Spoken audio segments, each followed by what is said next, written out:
ସକାଳୁ ସକାଳୁ ନଡ଼ିଆ ବୁରା ନେଇ ଯିବା ପାଇଁ କେତେ କଷ୍ଟ ଲାଗିଥାଏ। ଓହୋ, ମୋଟାମୋଟି ନଡ଼ିଆ ବୁରାଟା ନେଇକି ଆଗେ ମୋତେ ଦୋକାନ ଆଗରେ ପହଞ୍ଚିବାକୁ ପଡ଼ିବ। ଦୋକାନ ଖୋଲି ସାରିଲା ପରେ ଯାହା ହବ ଦେଖାଯିବ। ଆଗେ ଦୋକାନଟା ଖୋଲିଦିଏ ଯାଇକି। ନଡ଼ିଆ ବୁରାଟା ନେଇ ଚାଲିବା କେତେ ଯେ କଷ୍ଟ ସେ କଥା କେହି ଜାଣନ୍ତେନି। କାଲି ମୁଁ ଜାଣିଛି, କାରଣ ମୁଁ ସକାଳୁ ଉଠି ନଡ଼ିଆ ବୁରାଟା ନେଇ ଚାଲି ଚାଲି ଦୋକାନ ପାଖରେ ଯାଇ ପହଞ୍ଚେ। ତେଣୁ ଦୋକାନଟା ଆଜି ଖୋଲିବାକୁ ନିହାତି ପଡ଼ିବ। କଷ୍ଟ ହଉ ପଛକେ ଆଜି ଯାଇ ଆଗେ ଦୋକାନଟା ଖୋଲିଦିଏ। ଦୋକାନ କାମ ସାରିଲା ପରେ ଘରେ ମୋର ଗୁଡ଼ାଏ କାମ ଅଛି। ତେଣୁ ଆଜି ଦୋକାନଟା ଖୋଲିଦେଲି।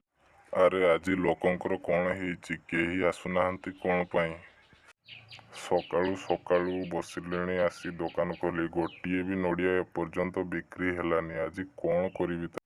ଆରେ ନଡ଼ିଆ ନିଅନ୍ତୁ। ନଡ଼ିଆ ଗୋଟିକ ନଡ଼ିଆ 20 ଟଙ୍କା, 2 ପିସ୍ ନଡ଼ିଆ 40 ଟଙ୍କା। ନଡ଼ିଆ ନିଅନ୍ତୁ। ନଡ଼ିଆ ସବୁଠାରୁ ଭଲ ଭଲ ନଡ଼ିଆ ଅଛି ଆମ ପାଖରେ, ନେଇଯାଆନ୍ତୁ ଆସି। ନଡ଼ିଆ ନିଅନ୍ତୁ ଭାଇ, ନଡ଼ିଆ ନିଅନ୍ତୁ ନଡ଼ିଆ। ଆରେ ଭାଇ, ସବୁ ଦୋକାନୀ ଏମିତି ଶସ୍ତା ରେଟ୍ରେ ନଡ଼ିଆ ଦେବେ ନାହିଁ, ନେଇଯାଆନ୍ତୁ ଆସି। ଆରେ ଏଯାଏ କେହି ଆସିଲେନି କ'ଣ ପାଇଁ? ଆଜି ଏତେ ପର୍ଯ୍ୟନ୍ତ ବିକ୍ରି ବି ହେଇନାହିଁ, ସକାଳୁ ବହନି ବି ହେଇନାହିଁ। ଏତେ ପର୍ଯ୍ୟନ୍ତ କେହି ଆସୁନାହାନ୍ତି। କ'ଣ ହେଇଛି ଲୋକଙ୍କର ଆଜି? ସକାଳୁ ସକାଳୁ ଦୋକାନଟା ଖୋଲିଲେ କେହି ଆସୁନାହାନ୍ତି। ଲାଗୁଛି ଏବେ 2-4ଟା ନଡ଼ିଆ ବିକ୍ରି ହେଇଯିବ। ଯାହା ହଉ 2 ଜଣ ଆସୁଛନ୍ତି ନଡ଼ିଆ ପାଣି ପିଇବେ ବୋଧେ, ସେଥିପାଇଁ ଆସୁଛନ୍ତି ଦୋକାନ ଆଡ଼େ। ଏଥର 2 ପିସ୍ ନଡ଼ିଆ ବିକ୍ରି ହେଇଯିବ। ସେଥିପାଇଁ ନଡ଼ିଆଟିକୁ ଭଲସେ ସାଇଜ୍ କରି ରଖିଦିଏ। ନିଅନ୍ତୁ ଭାଇ ଆପଣଙ୍କର ନଡ଼ିଆ। ଆଉ ପାଇପ୍ଟା ବି ନେଇଯିବେ ସାଙ୍ଗରେ, ନେଇଯାଆନ୍ତୁ। ଯାହା ହଉ ଭାଇ, ତମର ନଡ଼ିଆ ପାଣି ପିଇ ଆମକୁ ବହୁତ ଶାନ୍ତି ଲାଗିଲାଣି। ନଡ଼ିଆ ପାଣିଟା ବେଷ୍ଟ ଅଛି, ସବୁଠୁ ଭଲ ନଡ଼ିଆ ପାଣିଟା। ଭାଇ, ସକାଳୁ ସକାଳୁ କେତେ ଆଉ ବିକ୍ରି କଲଣି ନା ଏମିତି ବସିଛ? ଆରେ ତମେ ଦେଖିପାରୁନ ନା କ'ଣ?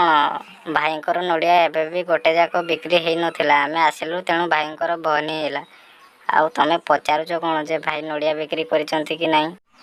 ଯାହା ହଉ ଭାଇ, ତମ ନଡ଼ିଆ ପାଣିଟା ଠିକ୍ ଅଛି, କାରଣ ନଡ଼ିଆ ପାଣିଟା ବହୁତ ଭଲ। ଯାହା ହଉ ଭାଇ, ତମ ନଡ଼ିଆ ପାଣିଟା ବେଷ୍ଟ ଅଛି ସବୁ ଏତେ। କାରଣ ନଡ଼ିଆ ପାଣିଟା ପିଇ ସାରିଲା ପରେ ମନକୁ ଟିକେ ଶାନ୍ତି ଲାଗୁଛି। ସବୁଠୁ ଭଲ ନଡ଼ିଆ ପାଣି। ଆମେ ରେଗୁଲାର ଏଇଠିକୁ ଆସିବୁ। ହଉ ଭାଇ, କେତେ ହେଲା କି ତମ ପଇସା? ଭାଇ ପଇସା ନିଅନ୍ତୁ, ଆମେ ଯାଉଛୁ।